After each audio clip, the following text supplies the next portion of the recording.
హల్లెలూయా. చదవండి ఒక మాట. నేను దాంట్లో వచ్చి కొన్ని విషయాలు మీకు వేరొక కోణంలో మీకు జ్ఞాపకం చేయాలని ఆశిస్తున్నాను.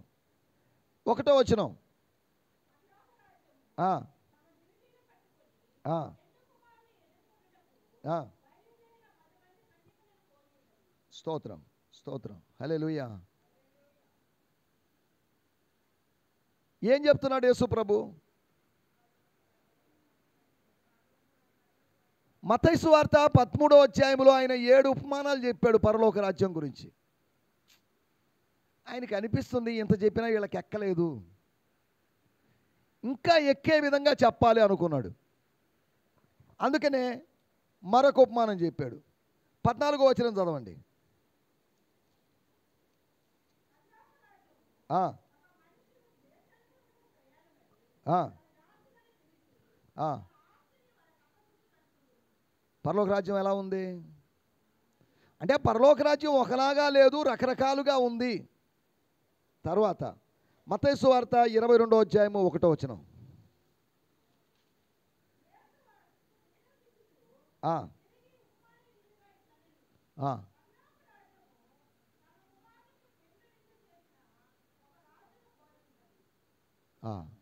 మత్తయి సువార్త 20వ అధ్యాయము 1వ వచనం.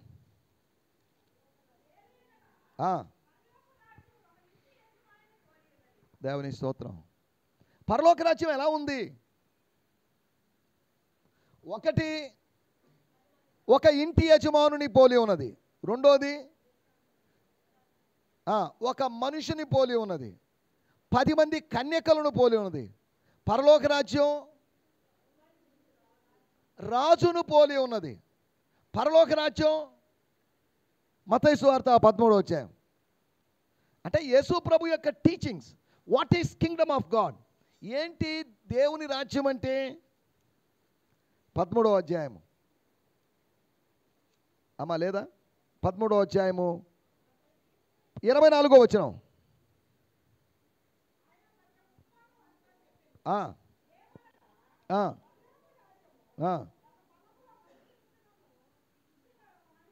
పరలోక రాజ్యం రైతును పోలి ఉంది. అంటే పరలోక రాజ్యం ఎప్పుడు మనుషులను పోలి ఉంది. తర్వాత చూడండి, ఇంకా మనం కొద్ది కిందకు వస్తే 31వ వచనం. ఆ, ఆ.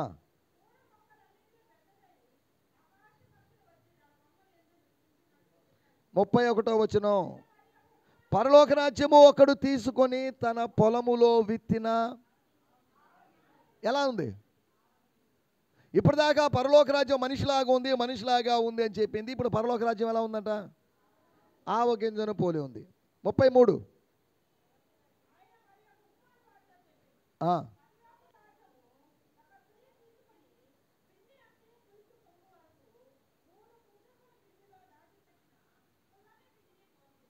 పరలోక రాజ్యం ఎలా ఉందంట?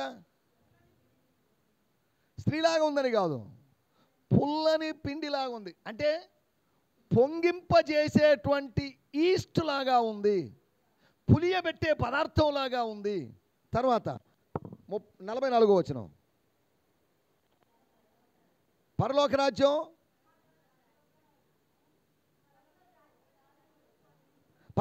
ఎలా ఉందట? తర్వాత 45వ వచనం.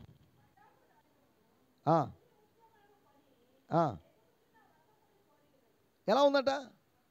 ఒక బిజినెస్ మ్యాన్ లాగా ఉంది పరలోక రాజ్యం. తర్వాత 47వ వచనం.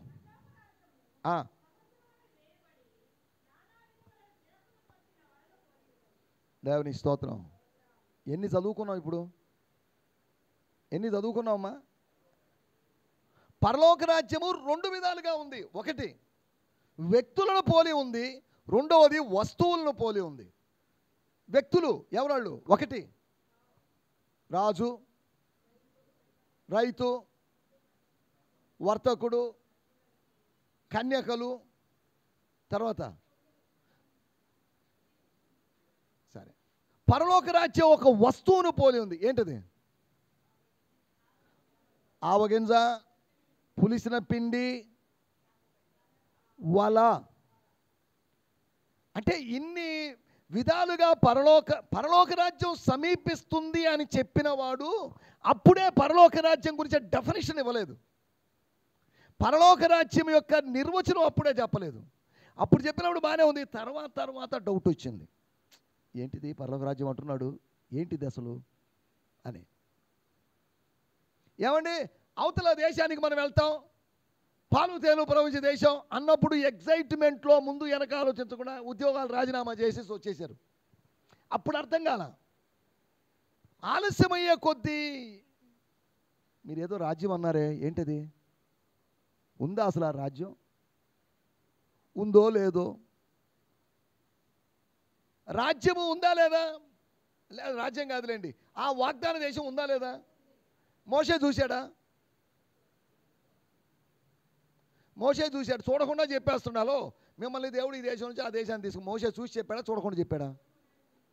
చూడకుండా చెప్పాడు.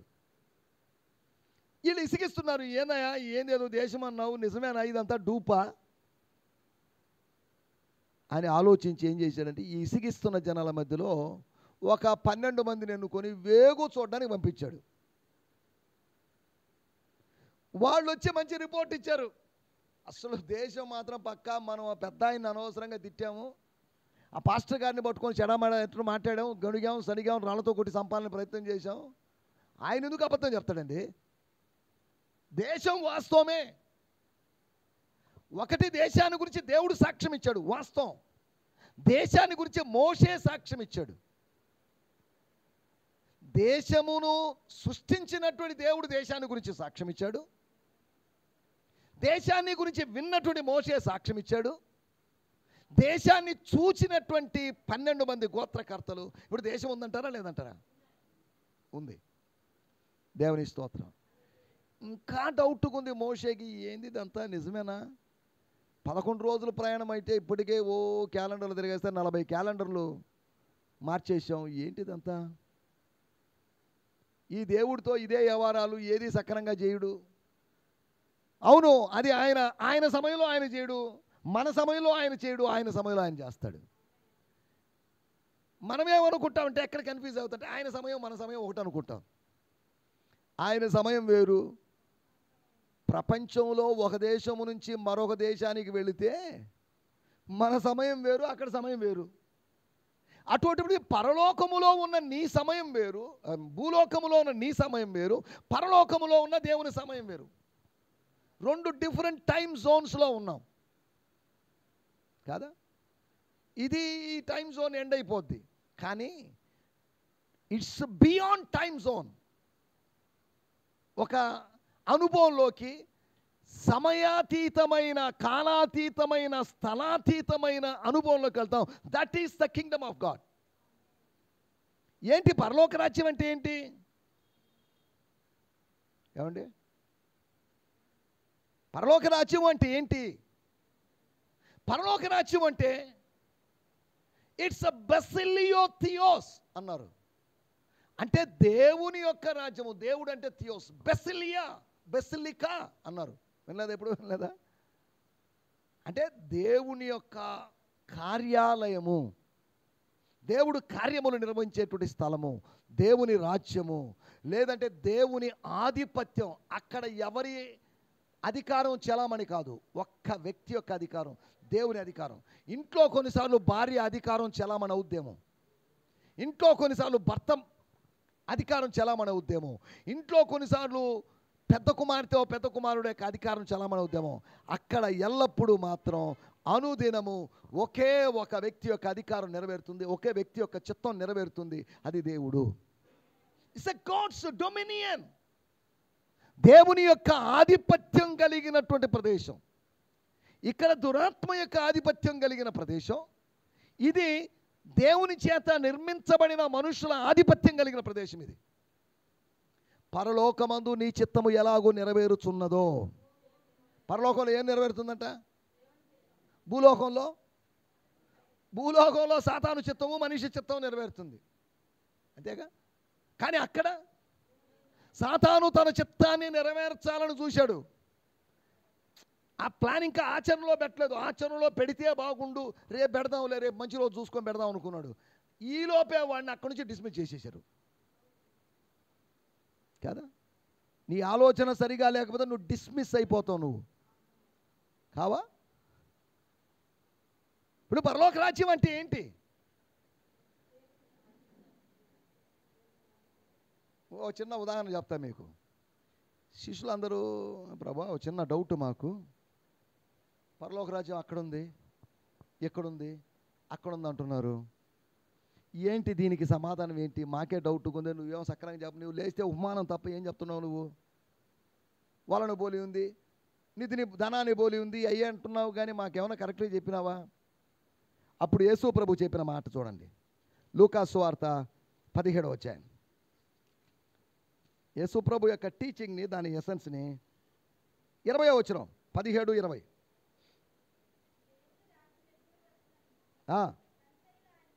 పరిసయ్యులు అడిగారు, అయ్యా బోధకుడా, మాలాంటి బోధకుడా, పరలోక రాజ్యము వస్తుందా? అప్పుడు యేసు ప్రభు యొక్క సమాధానం చూడండి. దేవుని రాజ్యము మీ మధ్యనే ఉన్నది. ఏముంది ఇంకా రాయబడింది? ఇంకా 20వ వచనంలో, దేవుని రాజ్యము ప్రత్యక్షంగా రాదు అంటే ఏమనర్థం? ప్రత్యక్షానికి వ్యతిరేకం ఏంటమ్మా? ప్రత్యక్షంగా రాదు అంటే దాన్ని కొద్దిగా మార్చి చెప్తే దేవుని రాజ్యం పరోక్షంగా వస్తుంది. ఏమండి? అంతేగా? దేవుని రాజ్యము ఎందుకు సార్? ఏందండి మేము అడిగిన క్వశ్చన్ ఏంటి? నువ్వు అడిగే ఆన్సర్, చెప్పే ఆన్సర్ ఏంటి? దేవుని రాజ్యము ఎప్పుడు వస్తుందని కదా మేము అడిగింది. నువ్వేం చెప్పాలి? పలానా రోజు వస్తుంది, 1947లో వస్తుంది అని నువ్వు చెప్పాల్సింది పోయి నువ్వు ఏమంటున్నావు ఇప్పుడు? నిన్ను ఎవడు అడిగాడు ప్రత్యక్షంగా వస్తుందా పరోక్షంగా వస్తుందా? మేము అడగలా. మేము నిన్ను అడిగింది ఒకటి, నువ్వు చెప్పేది ఒకటి. ఎందుకనగా వాళ్ళు ప్రశ్నించడానికి ముందే వాళ్ళ ప్రశ్నను పసిగట్టినటువంటి ప్రభువు ప్రశ్నకు ప్రత్యుత్తరంతో సిద్ధంగా ఉన్నాడు. గుర్తుపెట్టుకోండి, కొన్ని ప్రశ్నలకు ఆయన దగ్గర ప్రత్యుత్తరాలు ఉన్నాయి. ఒకవేళ మీరు నన్ను అడిగితే నాకు మీ ప్రశ్నలు కొన్నిటి నాకు తెలియదమ్మా, అది సారీ. కాబోయే ముఖ్యమంత్రి ఎవరు? నాకు తెలియదమ్మా. కాబోయే ప్రధానమంత్రి ఎవరు? నాకు తెలియదండి. నా దగ్గర సమాధానం లేదు, కానీ ఆయన దగ్గర ప్రత్యుత్తరాలు ఉన్నాయి. దేవుని రాజ్యం ఎలా రాదట? దేవుని రాజ్యం ఎలా రాదన్నాడు? ప్రత్యక్షంగా రాదు. ఇదేంద్రా నాయన, ఈయన ఒకటి అడిగితే ఒకటి చెప్తున్నాడు. సరే ఎందుకు అని అడుగుదాం అనుకుంటుండగా ఆయన అన్నాడు, ఎందుకు అనగా ఎందుకు? దేవుని రాజ్యం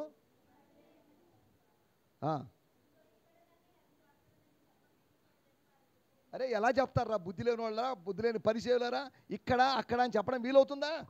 దేవుని రాజ్యం ఎక్కడుంది? The God's kingdom is among you. మీ మధ్యలో, మీ మధ్యలో, మీ మధ్యలో. దేవుని రాజ్యం అంటే మనం చచ్చిపోయిన తర్వాత శరీరం లేకుండా ఒక తెల్లటి వస్త్రాలు ధరించి అలాగా తేలిపోతూ వెళ్ళిపోయేటువంటి అనుభవం అనుకుంటున్నాం మనం, కాదా? యేసుప్రభు ఏం చెప్పాడు? ఇట్స్ అమాంగ్ యూ, మీ మధ్యలో ఉంది. ఇద్దరు ముగ్గురు నా నామములో ఎక్కడ కూడుకుంటారో వారి మధ్యలో ఉంది. 20,000 మంది, 30,000 మంది, 50,000 మంది, ఎంతమంది కూడుకున్నా వాళ్ళ మధ్యలో ఉంది. యేసుప్రభు చెప్పిన ఇంకో మాట కూడా చెప్తాను దేవుని రాజ్యం అంటే ఏంటో. చదవండి మత్తయి సువార్త. మీకు ఒకవేళ సందేహాలు ఉంటే మీరు గ్రూప్లో వేయండి, దాని గురించి మనం డిస్కస్ చేసుకోవడానికి ప్రయత్నం చేస్తాం. ఈ మధ్య నాకు క్వశ్చన్స్ ఎక్కువ అవుతున్నాయి. కొన్ని క్వశ్చన్స్కి నేను ఆన్సర్ చేయాల్సిన పరిస్థితి ఉంది. క్వశ్చన్స్ ఎక్కువ అవుతున్నాయి. ఇంచుమించు నా దగ్గర ఇప్పుడు నేను ఆన్సర్ చేయాల్సిన క్వశ్చన్లు 15 క్వశ్చన్లు ఉన్నాయి. ఆ క్వశ్చన్లు పెరుగుతున్నాయి. అందుకని కూర్చొని రాత్రితో కూర్చొని వాడికి టైప్ చేసో ఏదో ఒకటి చేయాలి నేను. ఓ పాస్టర్ అడిగినట్టు 5 ప్రశ్నలు ఉన్నాయి, విశ్వాసులు అడిగిన క్వశ్చన్లు ఉన్నాయి. వీటన్నిటికీ మెల్లగా ఆన్సర్ చేయాలి, నాకు టైం లేదు. చూడండి ఆ మాట ఏమంటున్నాడు? 28వ వచనం, 12:28 మత్తయి సువార్త. మత్తయి సువార్త. దేవుని ఆత్మ వలన అనగా హోలీ స్పిరిట్ వలన అనగా న్యూమా వలన, గాలి వలన, దేవుని గాలి వలన నేను దెయ్యములను ఏం చెప్పాడు ఆయన? యేసుప్రభు ఏం చేశాడండి? దెయ్యాలను వెళ్ళగొట్టాడా లేదా? యేసుప్రభువే కాదు, ఆయన శిష్యులు కూడా దెయ్యాలను వెళ్ళగొట్టారు. ఎంతమంది శిష్యులు వెళ్ళగొట్టారు దెయ్యాలని? ఎంతమంది శిష్యులు దెయ్యాలను వెళ్ళగొట్టారు?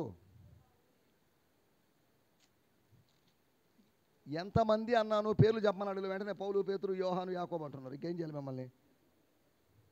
స్తోత్రం. ఎంతమంది శిష్యులు దెయ్యాలను వెళ్ళగొట్టారు? లూకా సువార్త 10వ అధ్యాయం 17వ వచనం.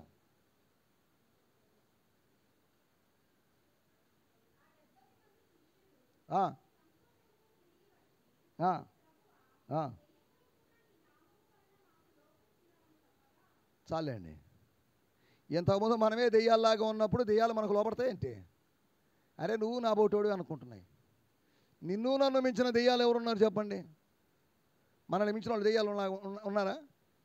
ఇతరుల జీవితంలోనో మనం దెయ్యంలాగా విలన్లాగా ఉంటాం. మనం ఎవరో కొందరి జీవితంలో నువ్వు దేవుళ్ళలాగా వచ్చావా నా జీవితంలో కానీ ఎవరు ఉన్నారు?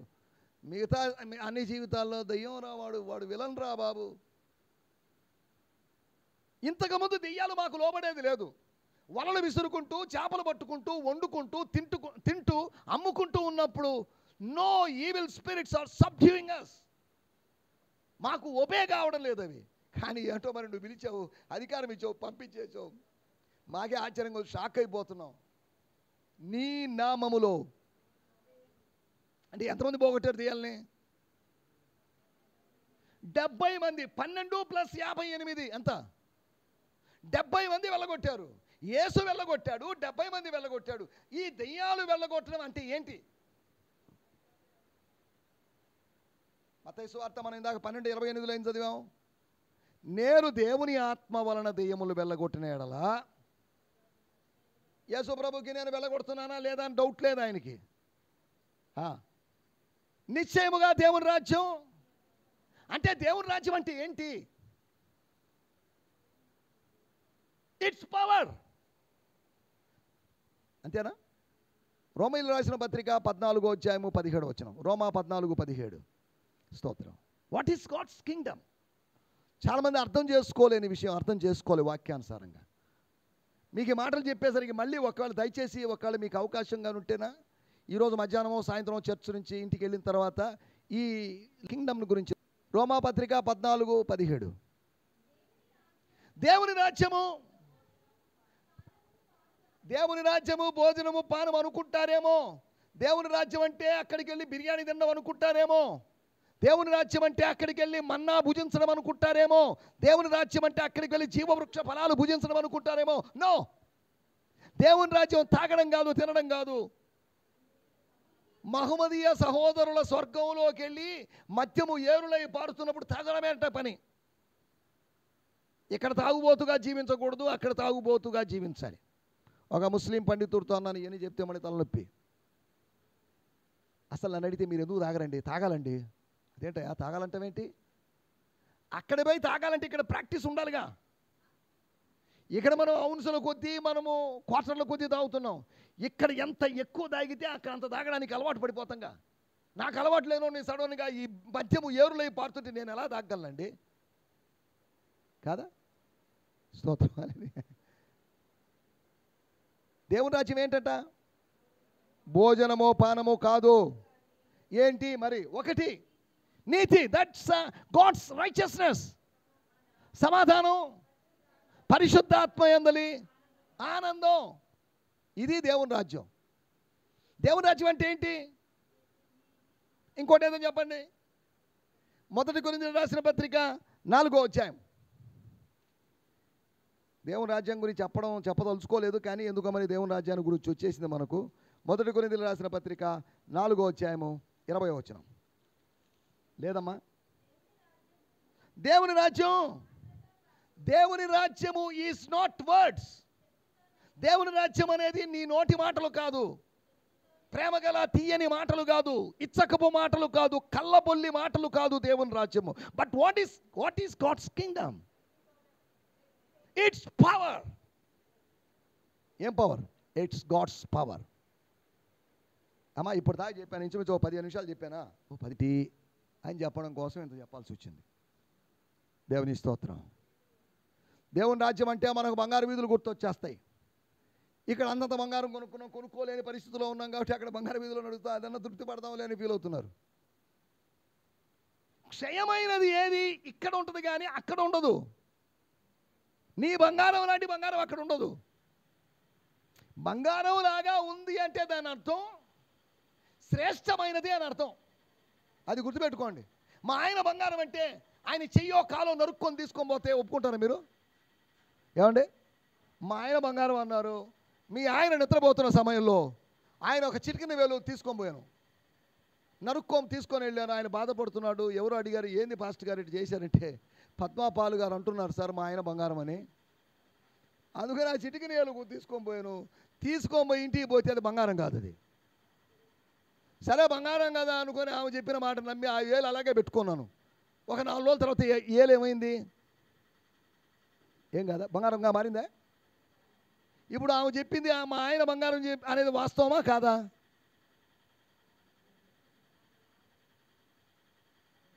కొన్ని రోజులకి ఆ వేలు కుళ్ళిపోవడం ఆరంభించింది, కుళ్ళిపోయింది. సరే కుళ్ళిపోయిన తర్వాత బంగారం అవుద్దా అనుకుంటే అయిందా?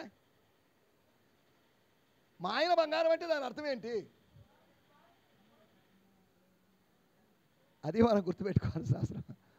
పరలోక రాజ్యంలో బంగారు వీధులు ఉన్నాయంటే దాని అర్థం అబ్బో మామూలుగా లేదు. అలాగైతే ఇక్కడ కాస్త బంగారాన్ని కాళ్ళ కింద వేసుకొని తొక్కాలిగా. అక్కడ అలాగైతే బంగారపు వీధులే ఉన్నట్లయితే ఈ బంగారం మీద మోజు కలిగిన వాళ్ళు అక్కడ నడవగలరా? మీ కాళ్ళు పైకెత్తుకుని అమ్మా బంగారం బంగారం అమ్మా అని అనరా? ఇవి జాగ్రత్తగా అర్థం చేసుకోవాలి. పరలోక రాజ్యం ఎలా ఉందట? ఏదని ఎంతసేపు చెప్పినా కానీ, అనగా సుమారు 10 ఉపమానాలు మత్తయి సువార్తలు దేని గురించి ఉన్నాయి? God's kingdom. ఆ దైవరాజ్య అనుభవంలో మనం ప్రవేశించాలి. దేవుని స్తోత్రం. త్వరగా నేను కొన్ని మాటలు మీకు జ్ఞాపకం చేస్తాను. ఇప్పుడు చెప్పండి, పరలోక రాజ్యం ఎలా ఉంది? 25వ అధ్యాయం 1వ వచనం. ఇప్పుడు చదవండి మత్తయి సువార్త 25:1. తగిరి, హిందీ, కన్నడ, మలయాళం,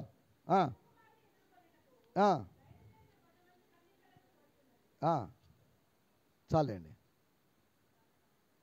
అమ్మా. కన్నడ,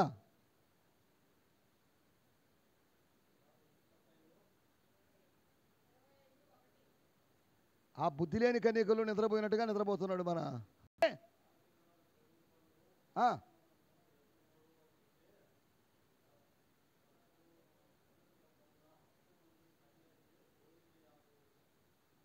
పోలి ఉన్నది.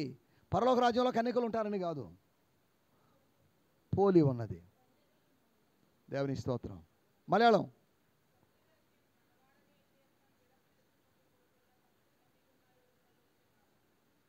సదృశ్యం అనగా ఈక్వల్గా, అనగా పోల్చి చెప్పబడింది అని అర్థం. హిందీ,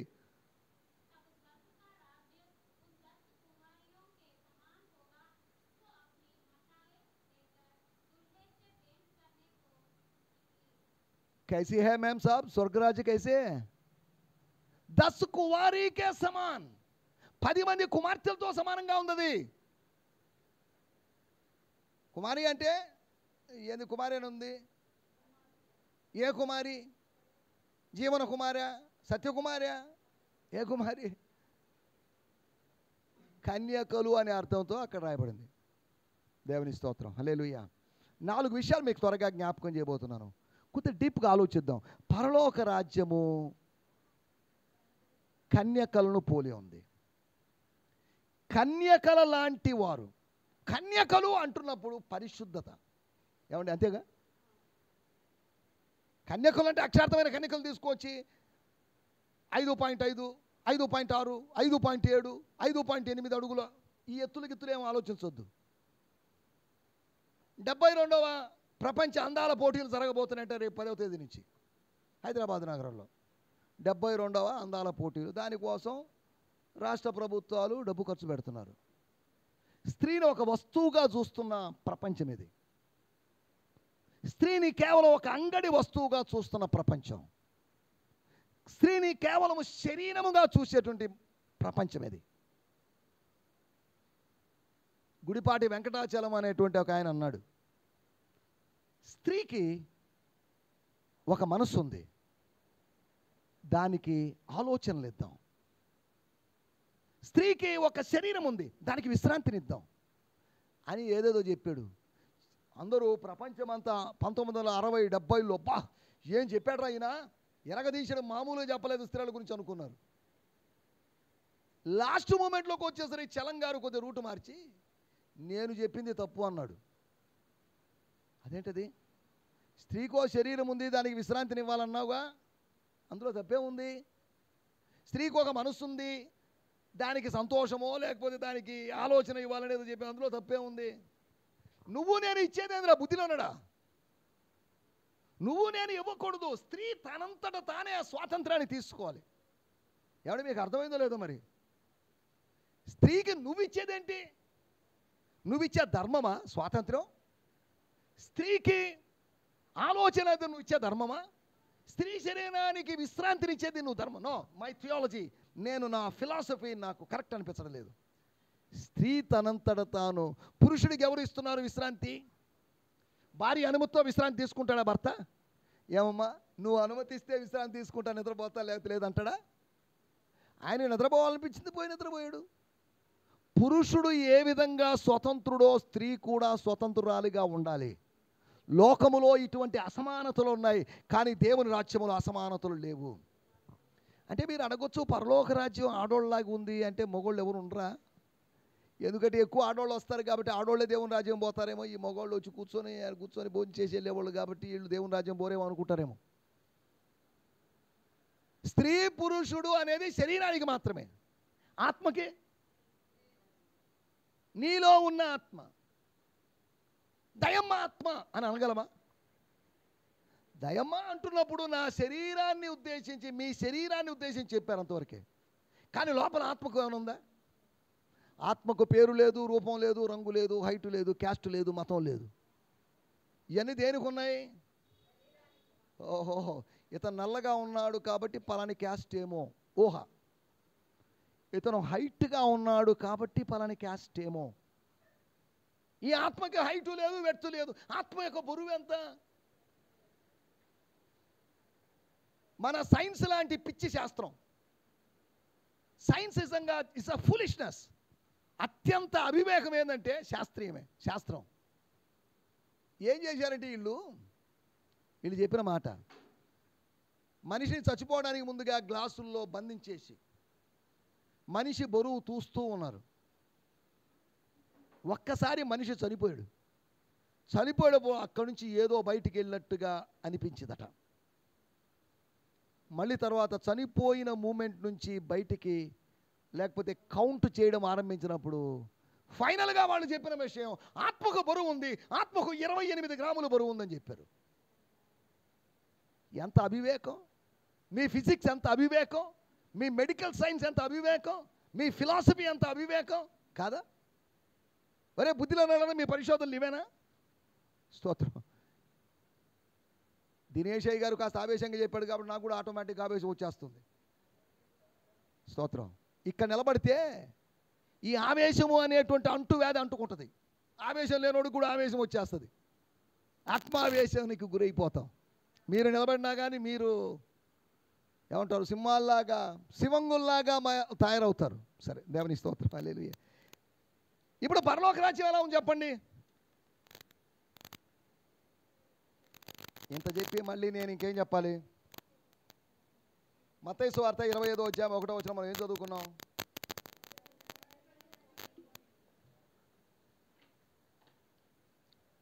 పరలోక రాజ్యం ఎలా ఉందంటమ్మా? పరలోక రాజ్యంలో 10 మంది వెళ్తారా?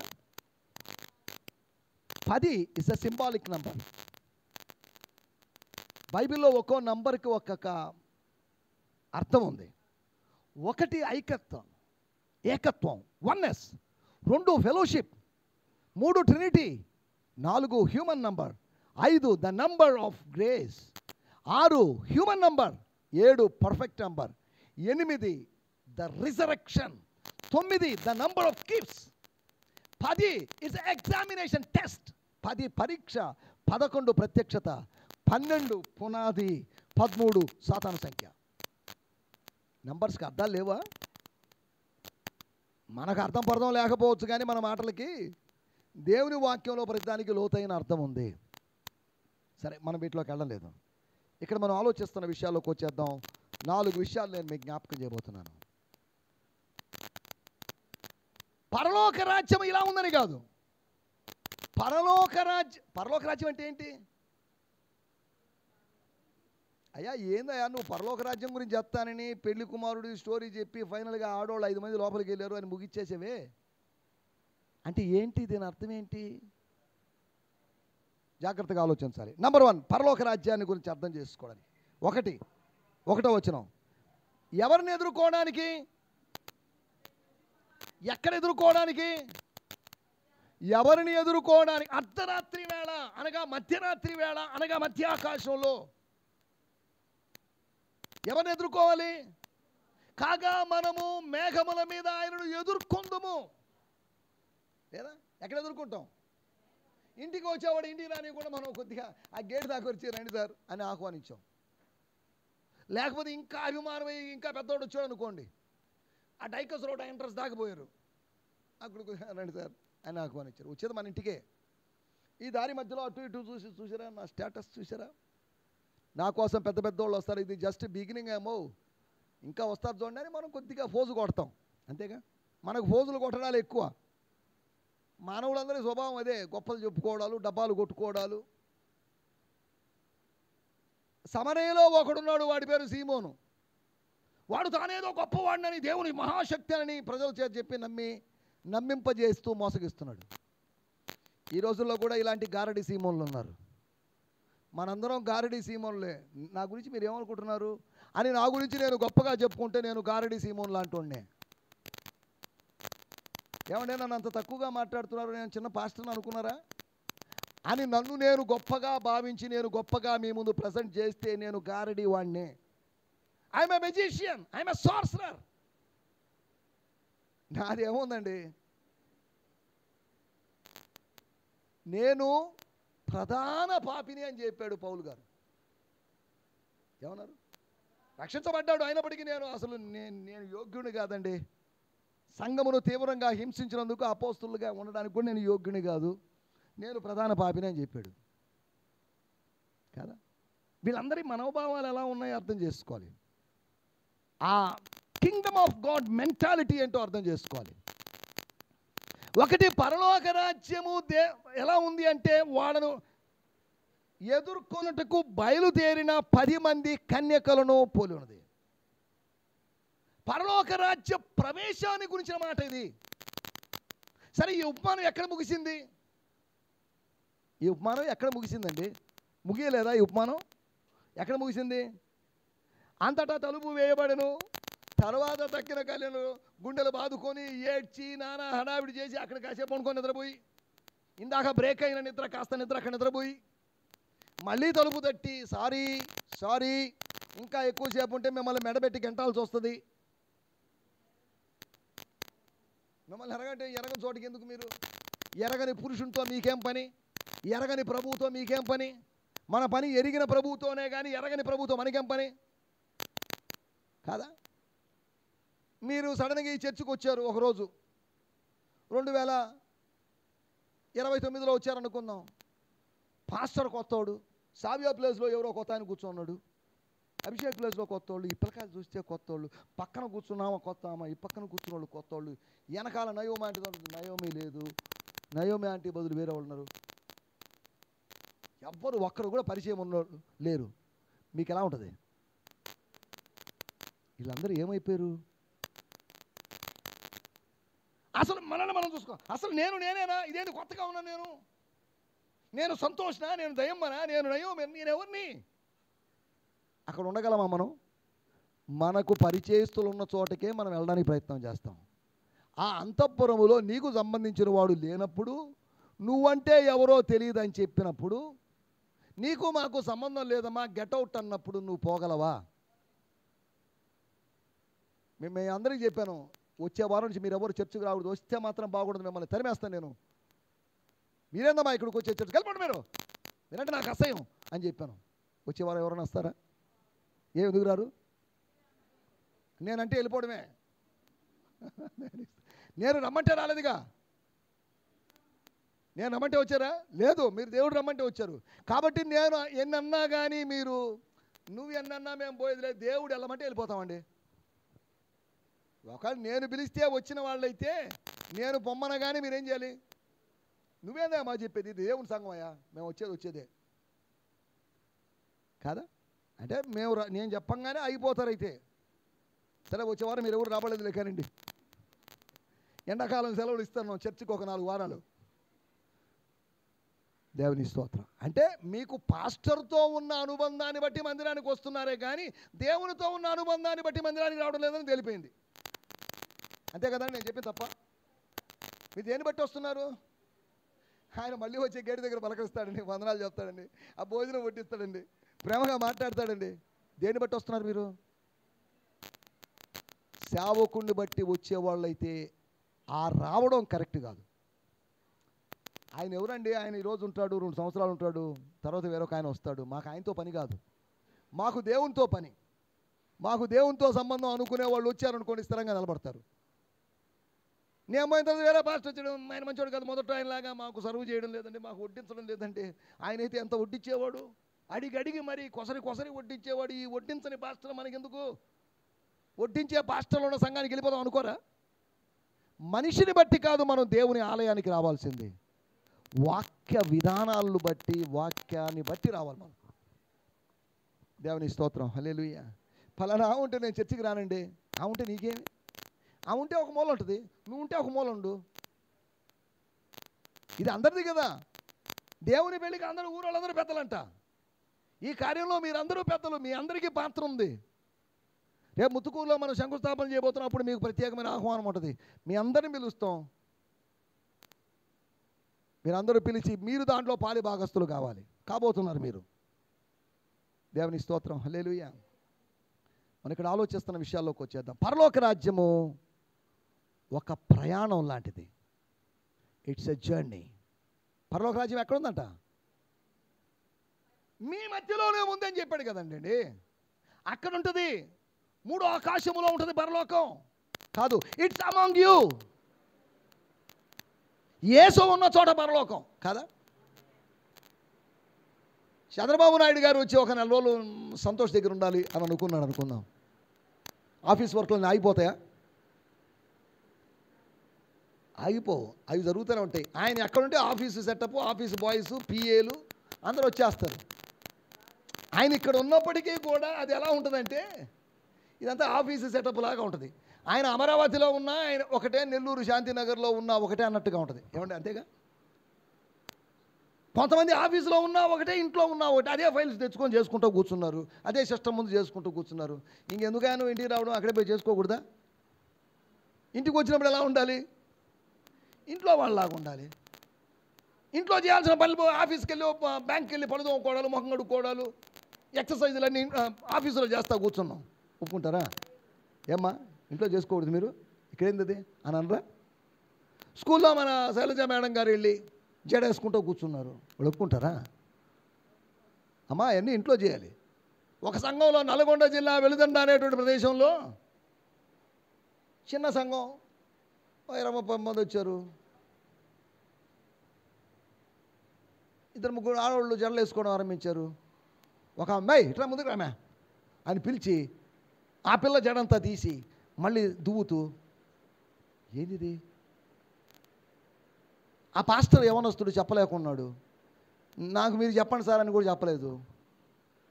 ఏం చేయాలి నేను? ఏమా జడలు వేసుకోవడానికి మీకు ఇళ్ళు లేవా?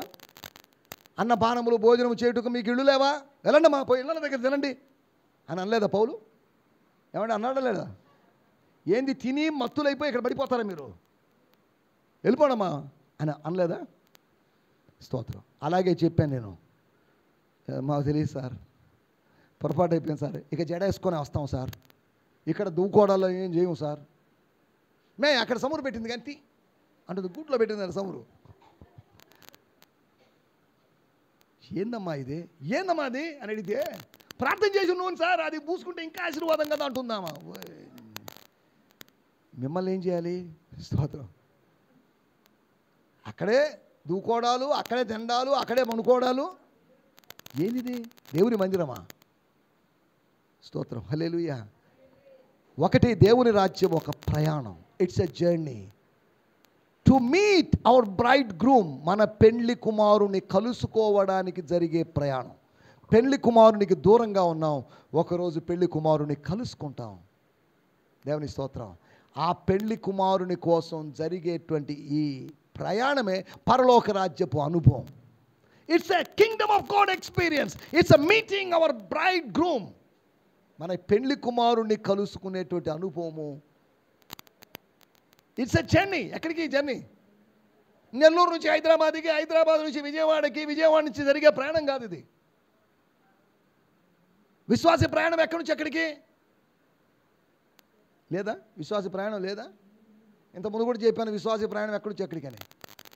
ఎవరు మీకు గుర్తుండవు? కృప నుండి కృపలోకి, కృప వెంబడి కృప. చెప్పలేదమ్మా ఇప్పుడు?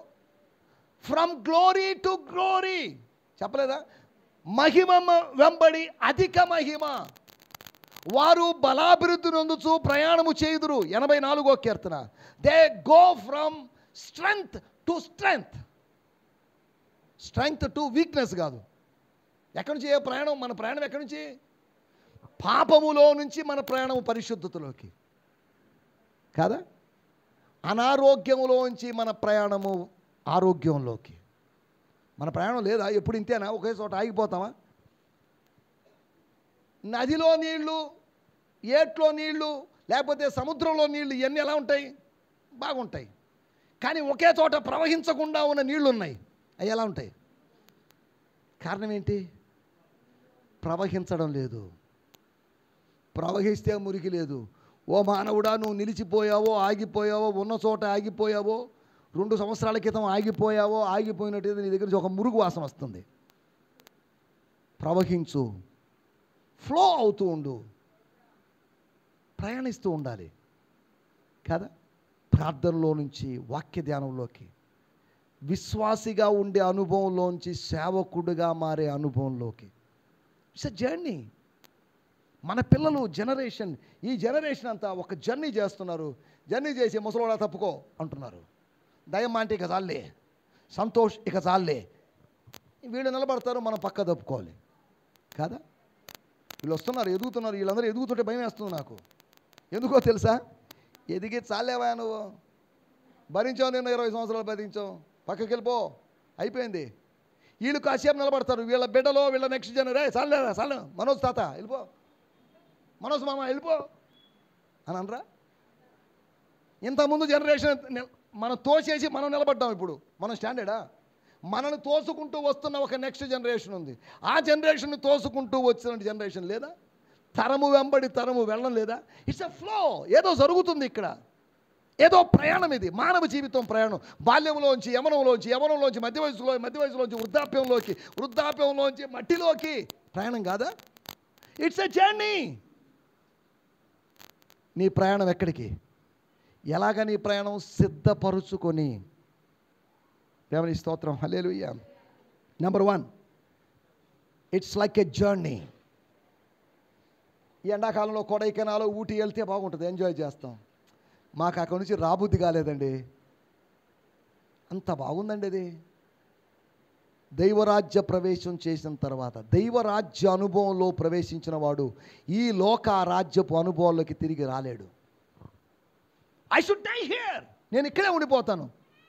ఏసీ గదిలో ఉండి వచ్చాం, కాస్త సడన్గా ఎండలోకి వచ్చాం, ఉండగలమా? మళ్ళీ అక్కడికి పోతే బాగుండి అనిపిస్తుంది. ఆ చల్లదనానికి మీరు అక్కడ ఉండిపోతున్నారు. ఆ మంచితనానికి దేవుని రాజ్యంలో మీరు ఉండిపోతారు. ఆ మహిమ కలిగిన తనానికి మీరు అక్కడే ఉండిపోతారు. ఒక్కసారి దీన్ని టేస్ట్ చూసామనుకోండి, మద్యాన్ని టేస్ట్ చేసి మద్యానికి బానిసైన వాడు మానుకోగలడా? ఆత్మ సంబంధమైన వాటిని టేస్ట్ చేసినవాడు, వాక్యాన్ని టేస్ట్ చేసినవాడు, ప్రార్థనను టేస్ట్ చేసినవాడు, వాడు ఇంకా ప్రార్థిస్తాడు. వాక్యం టేస్ట్ చేసినవాడు, అబ్బా ఇంకా కొద్దిగా ఏంటి సార్, 2 పీసులు ఏంటి సార్, ఇంకొక అరగంట చెప్పండి సార్. వాడికి తెలుసు ఆ టేస్ట్. వాడు వదిలిపెట్టడు. పైన కండ తింటాడు, ఎముకను కొరిగి లోపల ఉన్న మూలుగను లాగుతాడు. వాడికి తెలుసు దాని వాల్యూ ఏందో. దేవుని స్తోత్రం. వాక్యంలో కూడా మనం మ్యాక్సిమం దీంట్లోంచి లాక్కోవాలి, జుర్రుకోవాలి. జస్ట్ కాసేపు నాకేసి ఇస్తడం కాదు. దీన్ని ఏం చేయాలి? You should get the best, the maximum from the word of God. కానీ మనకు మినిమం కూడా రావడం లేదు, అది సమస్య. చదివామండి, ఒక చిన్న వాక్యం చదివాం, ఏమొచ్చింది దాంట్లోంచి? కదా. ఇంత తింటే ఒక రక్త బుట్ట అవుతుందట. ఇదంతా అరిగి దీంట్లోంచి ఎనర్జీ అంతా వచ్చేసి ఇలా బ్లడ్గా తయారవుతుంది. కాబట్టి అసలు ఏం చదవకపోతే less reading, less meditation, less power, less prayer, less power. అంతేగా, లెస్ అంటే లెస్సే, తక్కువైతే తక్కువే. కొద్దిగా విత్తితేనే ఎక్కువ కోసుకుంటున్నాం. మనం ఎక్కువ విత్తితే మరింత ఎక్కువగా కోసుకోగలం. ప్రార్థన ఎక్కువ విత్తండి, వాక్య ధ్యానం ఎక్కువ విత్తండి, ప్రేమను ఎక్కువ విత్తండి. ప్రేమను ఎక్కువ విత్తామనుకోండి, ప్రేమని విస్తారంగా కోసుకుంటాం. ప్రతీకారాన్ని విత్తుతున్నాం కొద్దిగా లైట్గా. దాన్ని మీరేం కోసుకునేది ఏంటి? ప్రతీకారాన్ని కోసుకుంటారు. ఒకటి పరలోక రాజ్యము అనే దాని గురించి చెప్పినప్పుడు అదొక ప్రయాణం. It's a journey. ప్రయాణం కాదా? ఐగుప్తు దేశాన్ని విడిచిపెట్టి ఎర్ర సముద్రాన్ని దాటి అరణ్యాన్ని దాటి అయిపోయిందా, యోర్దాను దాటి తర్వాత వాగ్దాన దేశంలో ఒక్కో స్టెప్ లేదా? నేరుగా వాళ్ళందరినీ తీసుకొని అందరినీ పైకి లేపి వాగ్దాన దేశంలో పడేలేదుగా, ఇసిరేలేదుగా. స్టెప్ బై స్టెప్ దాటావు. దేవుని స్తోత్రం, హల్లెలూయా. ఏం దాటావు? లోకాన్ని విడిచిపెట్టావు. ఐగుప్తు, ఈజిప్ట్ గుడ్ బై. ఎర్ర సముద్రపు అనుభవం, బాప్తీసపు అనుభవం దాటావు. దాన్ని దాటుకొని అరణ్యం దాటావు. It's a separated life, holy life. దాన్ని దాటుకొని వచ్చావు. యోర్దాను అనాయింటింగ్, అభిషేకపు అనుభవం దాటుకొని అప్పుడు దేవుని రాజ్యంలో ప్రవేశిస్తాం.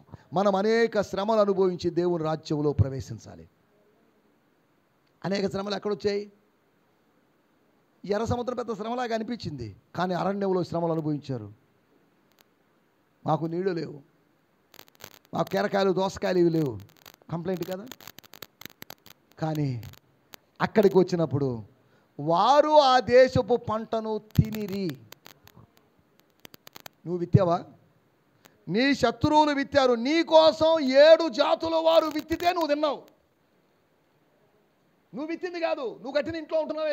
నాకు ఆ ఇల్లు నచ్చింది, ఆ ఇంట్లో ఉంటాను. నువ్వు కొట్టుకుందే. ఎవడో ఫిలిష్తీయుడో, మిథ్యానీయుడో, కనానీయుడో, అమాలేకీయుడో, హిత్తీయుడో, హివ్వీయుడో కట్టుకున్న ఇల్లు నాకు ఇది నచ్చిందండి. 2K bedroom, 2 double బెడ్రూములు, 3 బెడ్రూములు. ఓ కాదా? వాళ్ళు కట్టుకున్నారు. వాళ్ళు నాటని తోటలు, మనం నాటని తోటలు, మనం పండించని పంట, మనం దోమని బావులు, ఇవన్నీ ఎక్కడివి? మనం ఏం చేయాలి? జస్ట్ వచ్చి ఎంజాయింగ్ అంతే. స్వర్గరాజ్యంలో మనమే పండించుకొని మనమే తిని లేదు. ఈ లోకంలో అన్నీ చేసావు, అక్కడికి వెళ్తే యు ఆర్ జస్ట్ ఎంజాయింగ్. స్వర్గము is full of enjoyment. Enjoyment అంటే మళ్ళీ బిర్యానీ ఇవన్నీ తింటారు అనుకోవద్దు. It's enjoying in the spirit. ఆత్మలో ఆనందకరము, ఆహ్లాదకరము, ఆస్వాదించే అనుభవం పరలోక రాజ్యం. స్తోత్రం, హల్లెలూయా. It's a journey. ముగించేస్తున్నాం, మన టైం అయిపోయింది. రెండవది చదవండి, 6వ వచనం.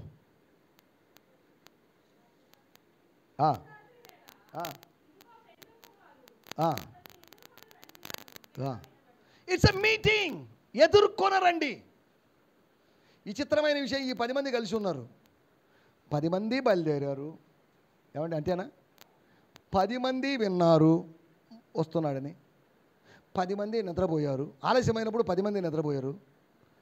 కానీ ఈ 3 అనుభవాల తర్వాత వీళ్ళు అటు వెళ్ళిపోయారు, వీళ్ళు ఇటు వెళ్ళిపోయారు. 5 మంది అటు, 5 మంది ఇటు. 5 మంది ఎటు వెళ్ళారు? 5 మంది పెళ్లి కుమారుని స్వరం వినబడిన చోటుకి వెళ్ళారు. 5 మంది వర్తకుల దగ్గరికి వెళ్ళారు. అయిపోయాళ్ళ? వాడిని లేపి, నిద్ర లేపి, నానా కష్టాలు పడి, నానా తంటాలు పడి, వాడు నానా తిట్లు తిరిగి, ఏందమ్మా అర్ధరాత్రి పూట అంటమ్మా, బుద్ధి లేదంటమ్మా, మీరు ఆడపిల్లలు చేసే పని ఏంటేనా అని ఏదో తిట్లు తినుచుకొని, ఎలాగో నాయన ఇది మా జీవితానికి సంబంధించిన సమస్య, లైఫ్ అండ్ డెత్ సమస్య, ఎన్నో ప్రార్థనలు చేశాం, ఎన్నో ఉపవాసాలు ఉన్నాం, ఎన్నో పాటలు పాడాం, మా లైఫ్ వేస్ట్ అవుతుంది బాబు, మా లైఫ్ అండ్ డెత్ సమస్య అనుకున్నారు. సరేలే పోనీ ఆడోళ్ళు కాబట్టి కరుణించాలి, లేకపోతే వదిలిపెట్టనని చెప్పేసి అన్నాడు. తీసుకొని వచ్చేసారు. ఇంకా గ్యారెంటీ లోపలికి వెళ్ళిపోతాం అనుకున్నారు. అయినా వాళ్ళు మా కోసం వెయిట్ చేస్తారేమో అనుకున్నారు. అయినా తలుపులు బార్లు తెరవబడి ఉంటాయనుకున్నారు. అక్కడికి వచ్చేసరికి ఏమైంది? ఒక టైం వచ్చినప్పుడు కొన్ని తలుపులు మూయబడతాయి, గుర్తుపెట్టుకోండి. కృపాకాలము ముగిసిపోతుంది ఒకరోజు. కొన్ని ద్వారాలు మూయబడుతున్నాయి, ఇప్పుడు ద్వారాలు తెరవబడి ఉన్నాయి, ఇప్పుడు ప్రవేశించు. ఒకరోజు మూయబడిన తర్వాత ప్రవేశించాలని ప్రయత్నం చేస్తే ఆఫీస్ టైం 5 గంటలు దాటి ఎంఆర్ఓ ఆఫీస్కి వెళ్ళాను నేను. నా కోసం కొద్దిగా ఈరోజు ఒక హాఫ్ అన్ అవర్ ఉండండి అంటే ఉంటారా? ఓ టైం ఎంత అయింది, 5 వెళ్ళిపో, రేపురా. ఒక్క నిమిషం అన్నా నీ కోసం వెయిట్ చేస్తారా? 10 గంటలకు ఆఫీస్ అన్నప్పుడు వాళ్ళు 11:30కో 12:30కో వస్తారు. వాళ్ళని అడిగే వాళ్ళు లేరు. రావడానికేమో ఆలస్యంగా వస్తారు, పోవడానికి మాత్రం టైంకి వెళ్తారు కదా. ఈ మధ్యలో టీ కోసమని ఒక అరగంట, భోజనం అని 1 గంట, పడిగాపులేగా మనం ఆఫీసుల దగ్గర. ఇప్పుడు ఇక్కడ పడిగాపులు లేవు, నేరుగా ప్రవేశించారు, నేరుగా విందుశాలకు వెళ్ళిపోయి తింటున్నారు. బయట సిస్టర్స్ వచ్చి అయ్యా అయ్యా అయ్యా. బుద్ధి లేని కన్యకులు, బుద్ధి కలిగిన కన్యకులు అంటే, బుద్ధి కలిగిన కన్యకులు అంటే వెల్ ప్రిపేర్డ్ విర్జిన్స్. బుద్ధి లేని కన్యకులు అంటే ఇల్ ప్రిపేర్డ్, సరిగా ప్రిపేర్ కాలేదు వాళ్ళు, ప్రిపరేషన్లో ఫెయిల్ అయిపోయారు వాళ్ళు, వాళ్ళకి ర్యాంకు రాలేదు, వాళ్ళు మిస్ అయిపోయారు. ఇక్కడ కూడా కొంతమంది మిస్ అయిపోతారు, కొంతమంది లోపలికి ప్రవేశించలేరు. మందిరంలో ప్రవేశించవచ్చు, పాస్టర్ గారి ఇంట్లో ప్రవేశించవచ్చు, కానీ పరలోక రాజ్యంలో ప్రవేశించలేరు. స్తోత్రం. మనం ఆలోచించాల్సిన మాట ఒకటి, ఇట్స్ లైక్ ఎ జర్నీ, అది ఒక ప్రయాణం లాంటిదని. ఇట్స్ లైక్ మీటింగ్, కలుసుకోవడం. ఎవరిని? నన్ను రక్షించి నా కోసం ప్రాణం పెట్టినటువంటి. యోహాను సువార్త 3వ అధ్యాయంలో యేసు ప్రభు చెప్పినట్లుగా ఆయన పెండ్లి కుమారుడు. యోహాన్ చెప్పాడు, పెండ్లి కుమారుని స్నేహితుడిని నేను. ఆ పెండ్లి కుమారుని, ఇట్స్ ఎ మీటింగ్. ఒక వ్యక్తిని కలుసుకున్నప్పుడు ఎలా ఉంటుంది? అది పెళ్లి కుమారుని కలుసుకుంటే ఎలా ఉంటుంది? పెళ్లి కుమార్తె నువ్వు అయితే ఎలా ఉంటుంది? మామూలుగా ఉండదు. స్తోత్రం, హల్లెలూయా. 3వ విషయాన్ని నేను మీకు జ్ఞాపకం చేస్తాను. 9వ వచనం, 25వ అధ్యాయం 9వ వచనం.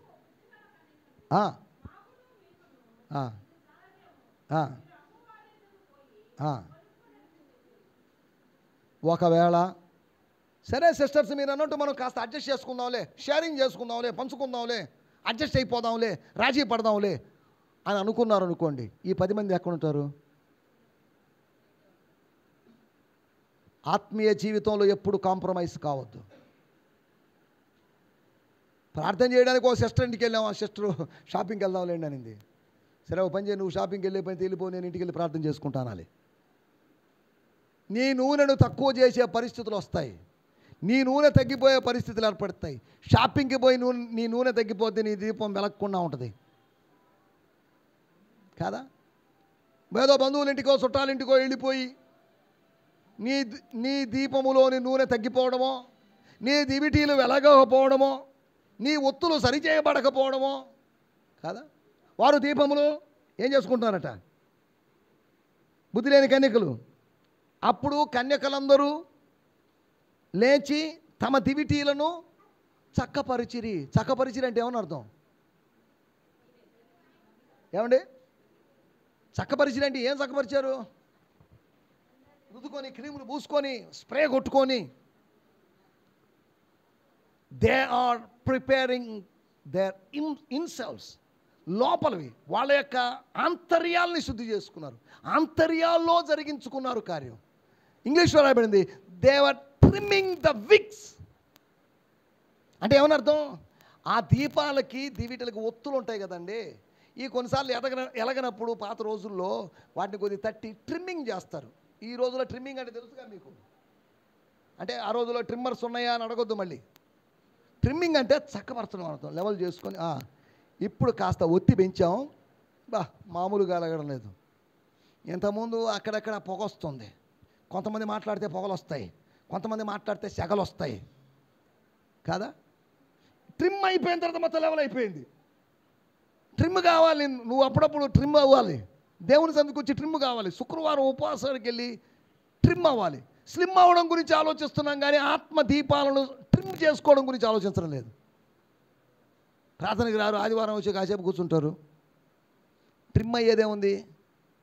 స్లిమ్ మీద పెట్టిన దృష్టి ట్రిమ్మింగ్ మీద పెట్టడం లేదే కదా. దేవునికి స్తోత్రం, హల్లెలూయా. కొంతమంది స్లిమ్ కావాలని ప్రయత్నాలు చేస్తున్నారు. ఎందుకంటే ఏదో రోజు నువ్వు లావుకున్నా చచ్చిపోయేదే కదా, ఎందుకు తిని చచ్చిపోండి, ఎందుకు అనవసరంగా. తిన్నా చచ్చిపోతావు, నువ్వు స్లిమ్గా ఉన్నా చచ్చిపోతావు, డ్రమ్ములాగా ఉన్నా చచ్చిపోతావు, తిని చచ్చిపోండి సంతోషంగా, దేవుడు ఇచ్చినవన్నీ. కొంతమంది స్లిమ్గా 0 సైజులోకి వెళ్ళాలని తపన, కానీ ఆత్మ సంబంధంగా కొవ్విన వాళ్ళుగా మారాలి.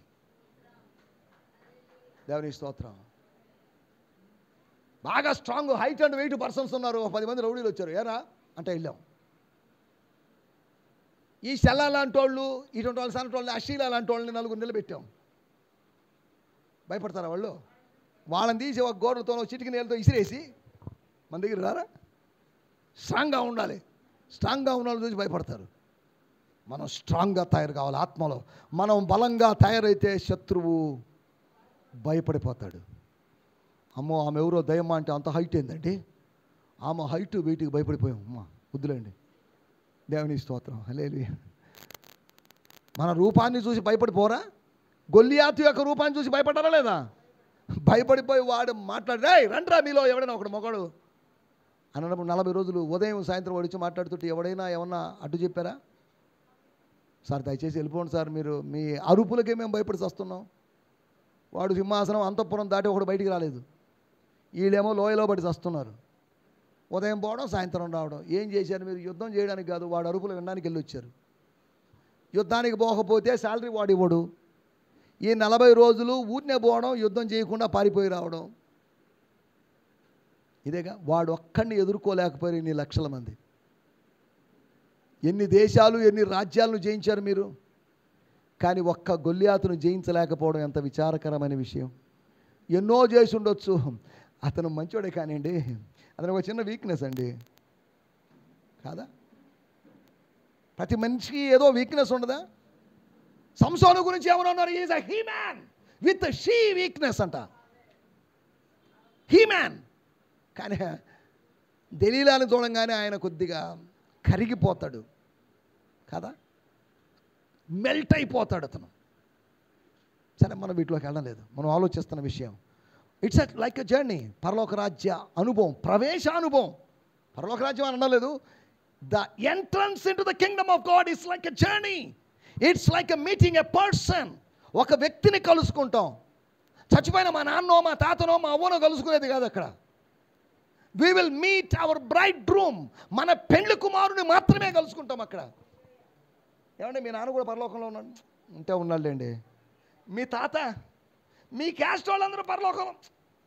నాకు ఎన్ని ముఖ్యం కాదండి, నా ప్రభు అంతే. ఎవరో వచ్చి అన్నారు, వందనాలు పాస్టర్ గారు అన్నారు. మీరు వచ్చి, పాస్టర్ ఉందండి అక్కడ.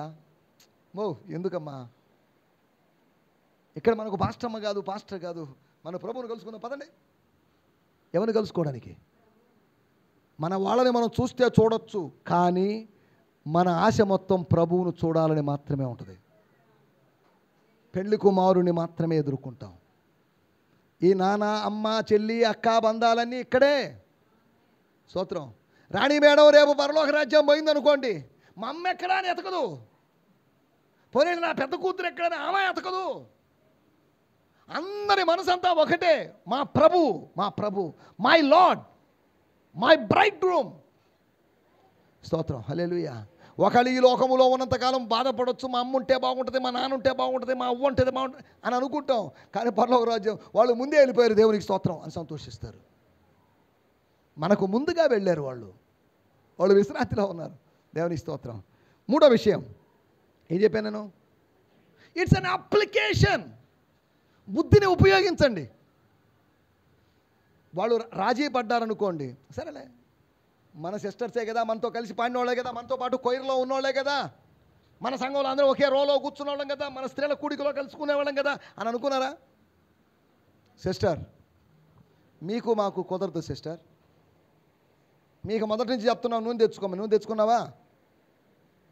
తెచ్చుకోరు మీరు. ఇప్పుడు వచ్చి మీ నూనె కావాలంటే ఎక్కడి నుంచి తెచ్చి ఇవ్వాలి? దేవుని స్తోత్రం, హల్లెలూయా. ఒకటి, God's kingdom is like a journey, it's ఒక ప్రయాణం. రెండోది, God's kingdom is like meeting someone, ఒకరిని కలుసుకోవడం, ఎదుర్కోవడం లాంటిది. మూడోది, God's kingdom is like applying. Applying our wisdom. Apply your wisdom. అమ్మా మా బంధువులు వచ్చారు, బంధువులరా మీరు ఇంట్లో ఉండండి, మేము చర్చికి వెళ్ళి వస్తాం, తర్వాత మీకు ఎలాగో మీరు వచ్చారు మా కోసం మేము వండుకుంది, మీకోసం కావాలంటే ఈ జొమాటోలు స్విగ్గీలు బోర్డులు వచ్చేసేగా, వాటిలో ఏదో ఆర్డర్ చేస్తాం తిందాం, లేకపోతే మీరు కూడా వస్తారా చర్చికి రండి. ఇది ఎలా ఉంది? మేమంతా బయలుదేరి వచ్చాము సార్, గేట్ తాళం అయిపోతున్నాం, అంతలో వచ్చారు చుట్టాలు, చాలా రోజుల తర్వాత వచ్చారు సార్, వాళ్ళని కాదు అనుకొని మేము అట్టొచ్చేది. చుట్టాలు సరిగా ఈ ప్రార్థన టైంలోకి వస్తారు, మామూలు టైంకి రారు వాళ్ళు కాదా. సాతాను పంపిస్తాడు వీళ్ళని కరెక్ట్ టైంకి. దేవుని స్తోత్రం. కాంప్రమైజ్ కాకుండా జీవించండి, రాజీ పడకుండా జీవించిన వాడికే రాజ్యం ఉంటుంది. సారీ అమ్మా మా నూనె మేము ఇవ్వలేము, నువ్వు మా గురించి మంచోళ్ళు కాదు, నువ్వు దుర్మార్గులను చెడ్డోళ్ళను మీరు 100 చెప్పినా పర్లేదు, మీ నిందలు మాకు ముఖ్యం కాదు. మనకు చాలదు, ప్రాక్టికల్గా ఆలోచించండి. చాలదేమో అని వాళ్ళు అన్నారు, వీళ్ళేమో చాలుతుందేమో అంటే ఏంటి పరిస్థితి? ఏమండి అది రాజీ పడాల్సి వస్తుంది. చాలుతుందేమో, సరిపోతుందేమో. ఆత్మీయ జీవితంలో మీ జ్ఞానాన్ని, దేవుడిచ్చిన జ్ఞానాన్ని వినియోగించండి. ఈ లోకంలో ఎవరు వెంబడించినా వెంబడించకపోయినా నేను యేసుని వెంబడిస్తా. నాకు వెళతా అనవసరం, మా నాన్న వెంబడించిన, మా అమ్మ వెంబడించిన, నా భార్య వెంబడించినా వెంబడించకపోయినా I will follow Jesus, that's all. నాకు వెళతా, లోకంతో పని లేదు కదా. అన్కాంప్రమైజ్డ్గా జీవించు నువ్వు. దేవుని స్తోత్రం, హల్లెలూయా. 4వ విషయం చెప్పిన ముగిస్తాను, 10వ వచనం.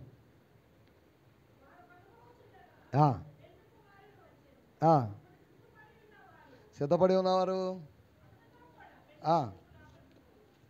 ఈ ఏం మాటలు లేవు. ఏమ్మా బాగున్నారా, ఎలా ఉన్నారు, తిన్నారా, ఏ ఊరి మీది, ఏమన్నా ఉన్నాయా, ముందు రండమ్మా విందు చాలా బాధపండి. ఎక్కడ తీసుకోబోయినట? నా వాడు నా ప్రియుడు నన్ను తన విందుశాలకు నన్ను కొనిపోయాను. భూలోకంలో ఏ దరిద్రమైనది తిన్నారు, ఏ జంక్ ఫుడ్ తిన్నారు, రండి ఇక్కడ శ్రేష్టమైన భుజం. Let's enjoying heavenly experience. It's enjoying. ఒకటి ఇట్స్ జర్నింగ్, ఇట్స్ ట్రావెలింగ్. రెండోది ఇట్స్ మీటింగ్ సమ్వన్. మూడోది it's applying some truth, some wisdom. నాలుగోది ఇట్స్ ఎంజాయింగ్. హలో, బయట ఎవడో ఒకడున్నాడు, వాడు నా పెద్ద కొడుకే, వాడు ఏదో అంటున్నాడు, వాడు వదిలేసేయండి. నా చిన్న కొడుకు చనిపోయి మరలా బతికాడు, తప్పిపోయి మరలా దొరికాడు. మనము సంతోషపడి ఆనందించుట యుక్తమే. Dance start, let's start the dance, let's start the music. వాళ్ళందరూ ఏం చేశారట? దేనికి? తింటున్నారు, తినేవాళ్ళు తింటున్నారు, డాన్స్ చూస్తూనే, పాటలు వింటూనే, కొరుకుతూనే. చాలా రోజులండి, బాగుందని, మంచి బాగా కొవ్విన దూడ కదా, ఆ కొవ్వంతా కరిగి కూరలో కరిగిపోయి ఏమో టేస్ట్ అండి, మామూలుగా లేదు ఇది అని ఎంజాయ్ చేయలేదా? ఈ భూలోకములో ఉన్నంత కాలము సంతాపం ఉంటుంది, దేవుని రాజ్యములో సంతోషమే ఉంటుంది. కొన్ని రోజులు ఏడుస్తారేమో, మీ దుఃఖము సంతోషంగా మార్చబడుతుంది కాదా. స్తోత్రం, హల్లెలూయా. కొన్ని రోజులకి కాలము మన గాయాలను మానుపుతుంది. గుర్తుపెట్టుకోండి, ఎంతటి వాళ్ళైనా గుర్తుపెట్టుకోవాల్సిన విషయం, కాలం మన గాయాలను మానుపుతుంది. మనకు లేని తల్లిని గురించి, మనకు లేని తండ్రిని గురించి, బంధువుల గురించి మనం ఆలోచిస్తాం. కొంతకాలానికి ఆటోమేటిక్గా ఈ జ్ఞాపకాలు వాటి తాజాదనాన్ని కోల్పోయినప్పుడు మనల్ని దేవుడు సిద్ధపరుస్తున్నాడు.